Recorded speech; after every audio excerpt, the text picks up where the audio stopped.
Partai Solidaritas Indonesia atau PSI yang sering disebut sebagai Partai Bocil atau Partai Bocah Ingusan. Tapi bukan saya loh yang kasih julukan begitu, tetapi wakil ketua Dewan Pembina mereka sendiri yang sering sounding julukan sebagai Partai Bocil atau Bocah Ingusan ke partainya sendiri. Nah, jadi Partai Bocil, maksud saya PSI ini baru saja menyelenggarakan sebuah acara Kopi Darat Nasional atau Kopdarnas pada hari Selasa tanggal 22 Agustus. Setelah menyaksikan acara Kopdarnas PSI di YouTube, saya menduga dalam acara ini ada upaya-upaya mereka mem-PSI-kan kader dari PDI Perjuangan, yaitu Gibran Rakabuming Raka. Acara yang diselenggarakan di Tenis Indoor, Senayan, Jakarta, ini selain dihadiri oleh para pengurus, kader, dan simpatisan, juga turut mengundang beberapa bintang tamu yang akhir-akhir ini memang sedang viral. Dan tentu saja, viral adalah syarat utama untuk didekati partai yang memang sering pansos atau mendompleng nama seseorang untuk dirayu masuk ke partainya. Dan tujuannya tentu saja untuk mendapatkan efek ekor jas dari keterkenalan nama tokoh tersebut, sehingga partainya juga ikut dibicarakan. Umumnya, acara internal partai ini hanya mengundang tokoh-tokoh non-partai untuk menjadi bintang tamu untuk berdiskusi. Namun berbeda dengan PSI. Dalam Kopdarnas kemarin, mereka mengundang tokoh-tokoh yang merupakan kader partai lain, yaitu Wali Kota Solo Gibran Rakabuming Raka dan mantan aktivis reformasi 98 Budiman Sujatmiko. Padahal keduanya sama-sama berasal dari PDI Perjuangan, yaitu partai yang dianggap oleh kader PSI sebagai partai senior yang arogan, sombong, partai yang pernah melecehkan dan merendahkan mereka, partai yang tidak pernah menganggap keberadaan mereka, bahkan partai yang dianggap pernah meludahi mereka ketika mereka mendukung Ganjar sebagai Capres 2024.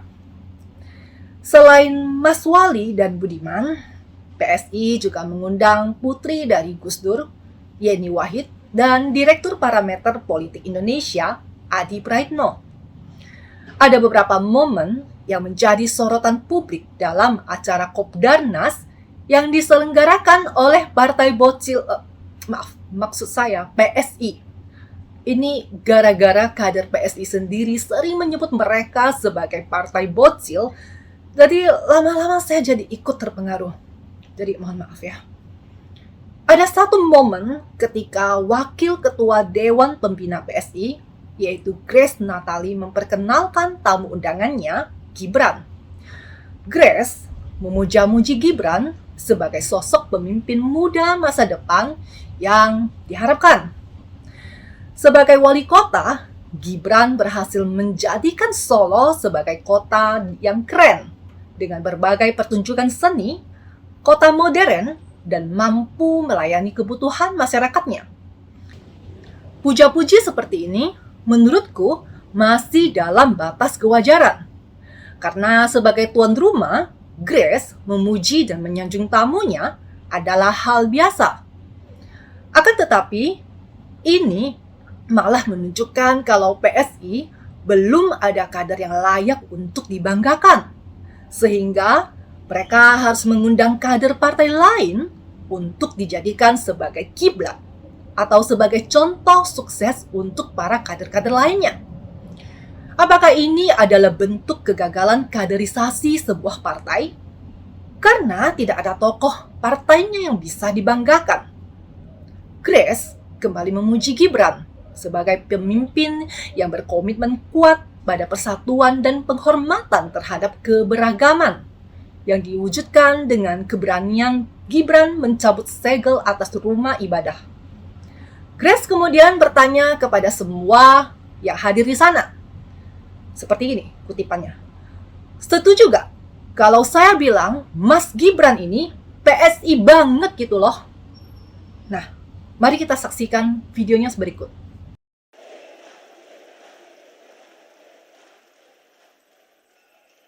Bro dan sis, setuju nggak kalau saya bilang Mas Gibran ini PSI banget gitu loh?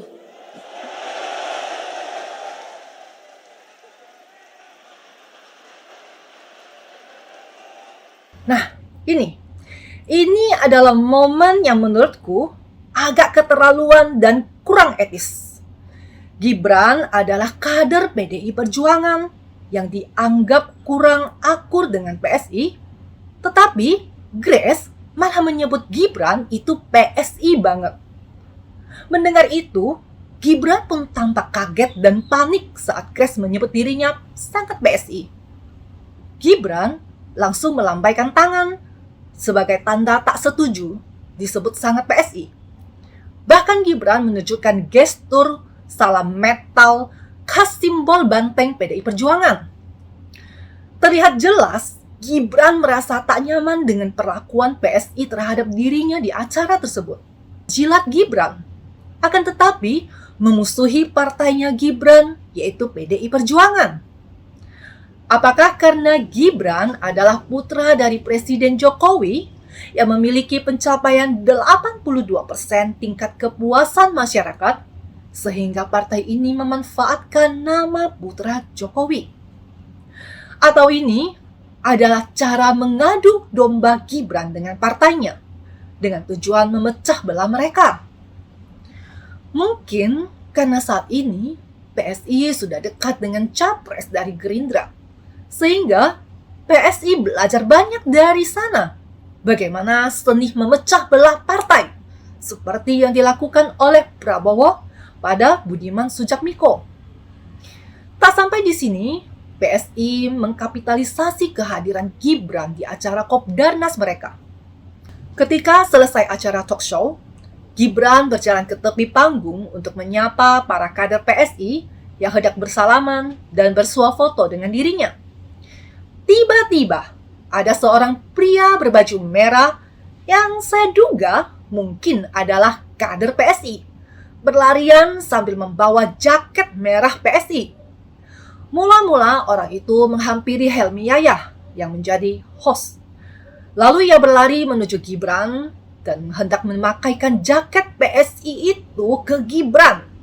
Namun, Gibran tampak acuh sebagai gestur menolak saat disodori jaket merah PSI oleh kader tersebut. Dan tak lama kemudian, Giring Ganesa, Ketua Umum PSI, berlarian mencegat kader tersebut dan kemudian menariknya untuk mundur. Untuk lebih lengkapnya, mari kita saksikan video berikut.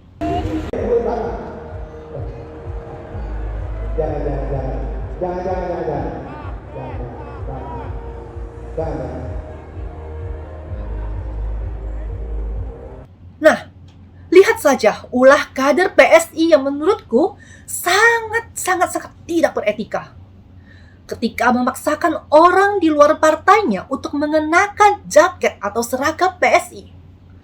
Terlebih, orang yang hendak dipakaikan jaket PSI itu adalah kader aktif PDI Perjuangan. Sebenarnya sudah berapa kali sih PSI gagal membujuk rayu Mas Wali untuk pindah dari partainya dan masuk ke partai kalian? Apakah penolakan berkali-kali membuat partai bocil ini putus asa hingga perlu melakukan hal memalukan seperti ini? Upaya mem-PSI-kan Gibran dengan cara mengklaim prestasi Gibran sebagai wali kota di Solo itu sangat PSI banget. Kemudian, mem-PSI-kan Gibran lagi dengan cara hendak memakaikan jaket PSI kepada Gibran di atas panggung. Segala upaya partai bocil ini memanfaatkan kehadiran Gibran di acara Kopdarnas untuk mem-PSI-kan Gibran gagal total. Begitu pula dengan strategi memecah belah Gibran dengan partainya PDI Perjuangan. Saya berharap juga akan gagal total. Karena Gibran adalah anak muda yang sudah menunjukkan kedewasaannya dalam berpolitik. Dan Gibran pun tak akan mudah menggadaikan integritasnya seperti politisi-politisi lain yang murahan. Dan di dalam darah Gibran mengalir darah Presiden Jokowi, seorang politisi yang berintegritas, bijaksana, dan punya etika, dan tidak ada DNA pengkhianat. Oke? Bersama saya Yanti, don't be silent majority. Speak up.